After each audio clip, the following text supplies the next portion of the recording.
morning. Oh, are we in focus? Let's see. There we go. Let's talk about something kind of difficult to talk about. How to help people. And I say it's difficult because, like, in America, we have made, like, philanthropy something only rich people do. So oftentimes when we help people, they assume that we're okay and that we don't need help.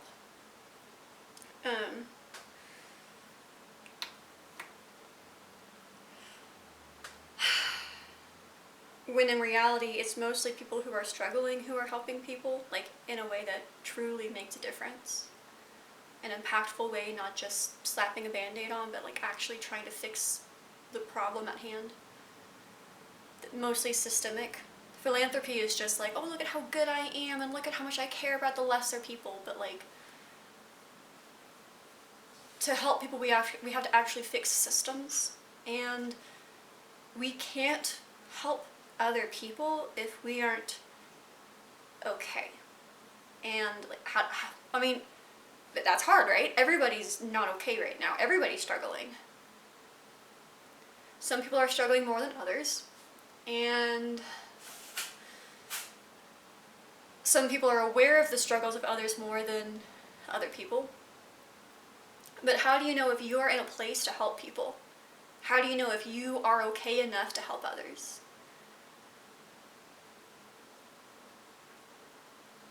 And this is why I say it's hard, because, like, I still struggle with this. Because I was raised with, like, the expectation of, like, if you ever want people to help you, you gotta help first. You gotta, like, it's an exchange. If you help people, they help you. But that's not how the world works. It is not an exchange for a relationship. A relationship is a communication, and it is knowing people and not saying, oh, I know what you need, I'm gonna get you what you need, and if you think you need something else, no, that's actually not what you need. Like, that's not helpful. And if you are trying to help someone that you don't like, they're gonna feel that. If there is someone who voted for Trump, and they're at a food bank, and you are grinning and bearing it, I hate you so much, but, like, you're here and you need help, so I guess I'll help you. They can feel that. And it's gonna make them feel like they shouldn't get help from you. That liberals and Democrats are not people who are helpful. Same goes in the other direction. If you are MAGA and you see people who are struggling, and you're like, well, pull yourself up by your bootstraps. Look what I did. Look what I did. And look, if you just tried harder, you would be better off. And I don't want to help you because then you won't help yourself. That's just saying, screw you. I mean, honestly, that's what it's saying. And then there's other people who are wanting to help, but they're broken on the inside. So everything they do just makes the person who's being helped feel like they're not being helped. They're trying to save the person helping them. And that's a labor that no person who's struggling needs to carry. So you're helping people because you feel empty on the inside and you need to help people so you feel better, but then every person you help is in turn helping you, so then that is just the exchange of goods again. It is just exchanging and not communicating. And when I say communicating, that means communicating with ourselves. So let's do a little example. So where am I aimed at? Here we go. Me, Calamity, I've been asked to help my friend because they need help with meds. They are losing access to medications and they need me to help them. And I love my friend. I would do anything for my friend.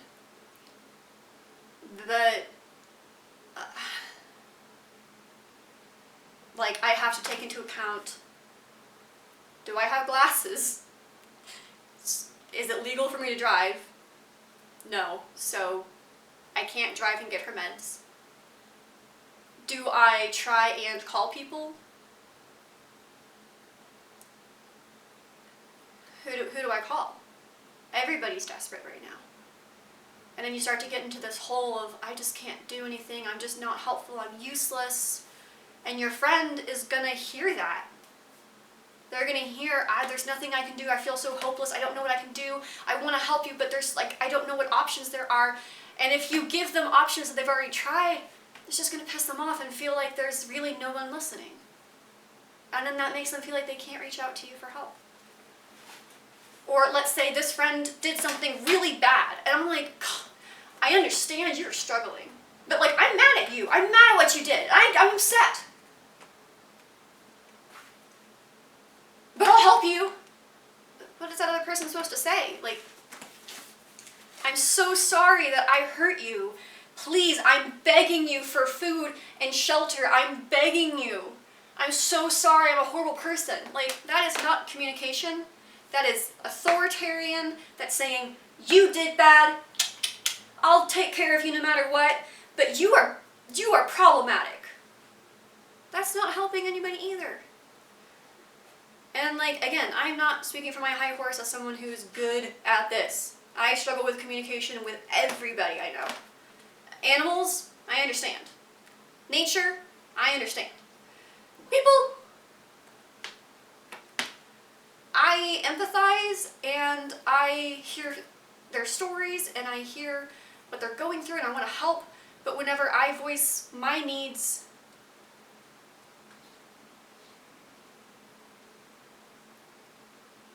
I don't feel connected.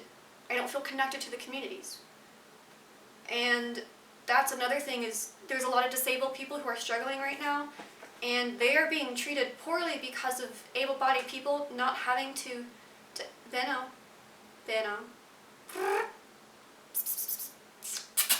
I'm gonna come get you. You're gonna knock that over. You're gonna knock that over. And then it's gonna fall. No.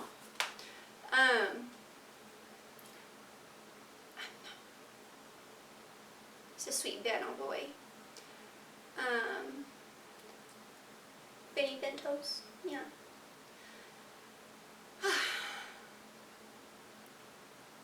If you're needing to reset your nervous system and you're noticing you need to reset it because someone's asking you for help, purring. If you got a cat, sometimes like to help me reset my nervous system, I'll just lay on the bed next to them as they're purring and just like the vibrations are just soothing. I'm a little bit on the spectrum. I got some ADHD and maybe some TISM, but that doesn't mean that other people can't find this helpful as well. Like hugs, you know? Some people can't do hugs, either because of physical pain or trauma or whatever. And we have to have other ways to get that social connection. And like, I thought you didn't want to be held. So like purring or like going on a walk with your dog, and just like observing what they observe. Like, what are they smelling? Do you smell it? What do you see? What colors do you see? And like, okay, so you do want to go down. Yeah. What?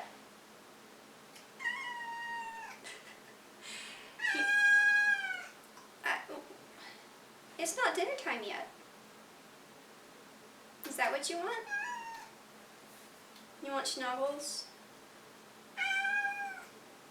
In a second, I gotta finish this video. Yeah. You can be in the video, yeah. Yeah, you are. You're already in the video. Yeah.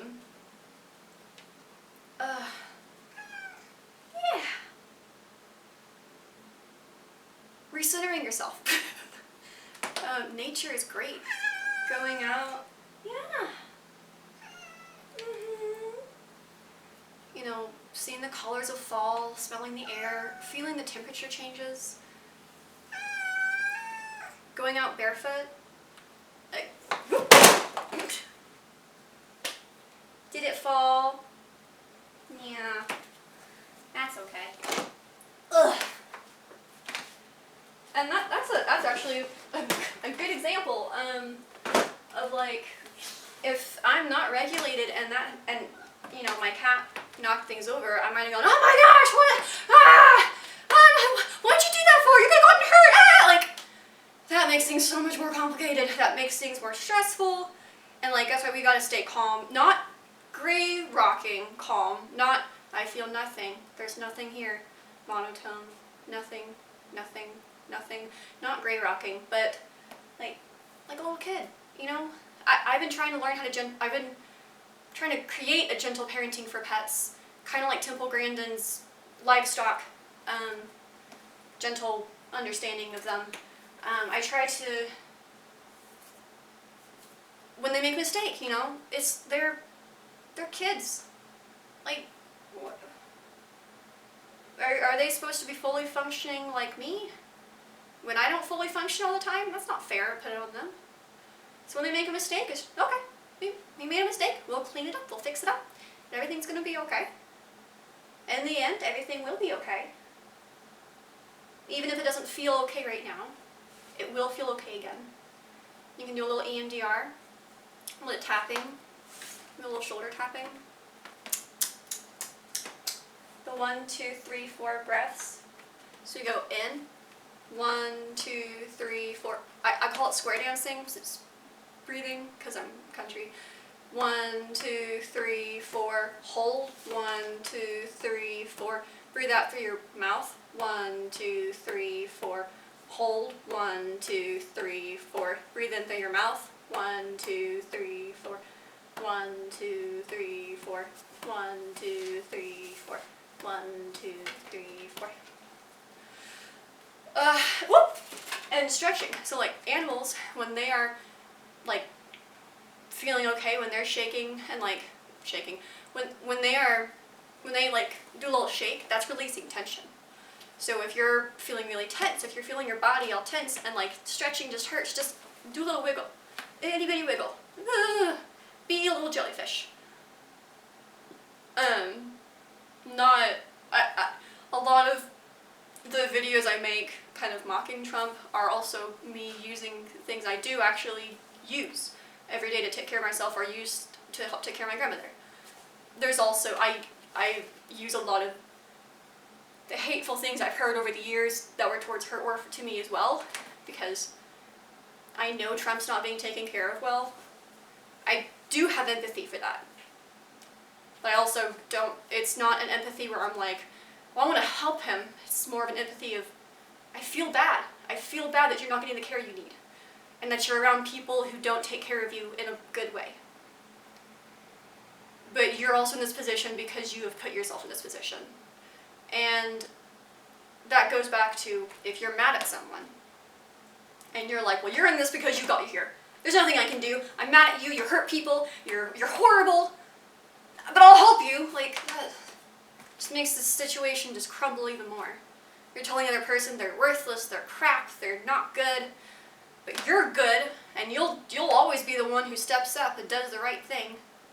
But is it right to constantly belittle people, especially when they're struggling?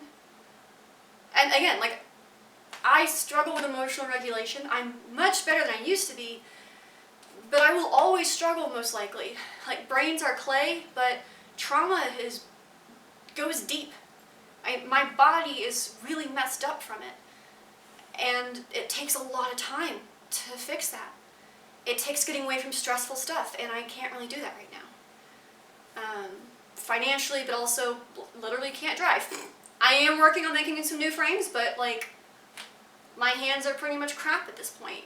Not like I'm not a good artist, but like, they hurt a lot. So, let me check how much time I have left real quick. Okay, 5 minutes. I know that I've been talking too long sometimes in videos, and it kind of cuts off, so I'm trying to be a little better about that.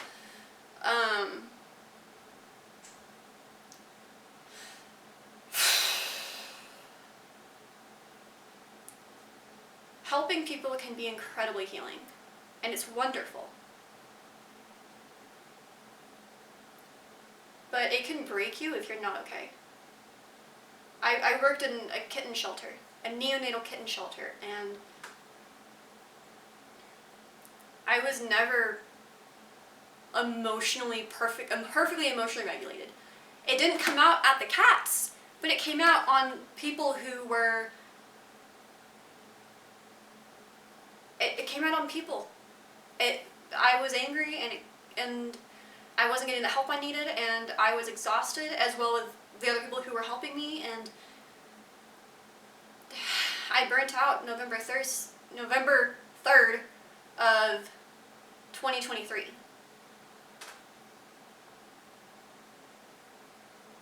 No, 2022. Sorry. Gosh, time is moving so fast. And I've fostered one litter of dogs since then. And that was where I got PB from. And that was a really rough situation. Partly because I was trying to help someone else who was struggling, and I was trying to give them something to do, something to take care of. And that wasn't okay. Because when she got back on her feet and was like, great, I'm gonna go do my thing, and I was like, whoa, they're still puppies. Like, they still need I still need help. But she'd done her exchange, right? She'd done her work. She got what she needed out of it. And then I got to do the rest. And then my body collapsed. And I yelled at a lot of people. Because a lot of people had promised they would help.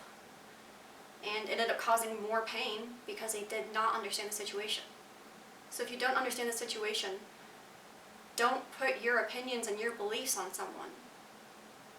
And I'm saying that again as someone who does shitty, stupid stuff all the time. I am not perfect. I am not someone who has perfected communication at all.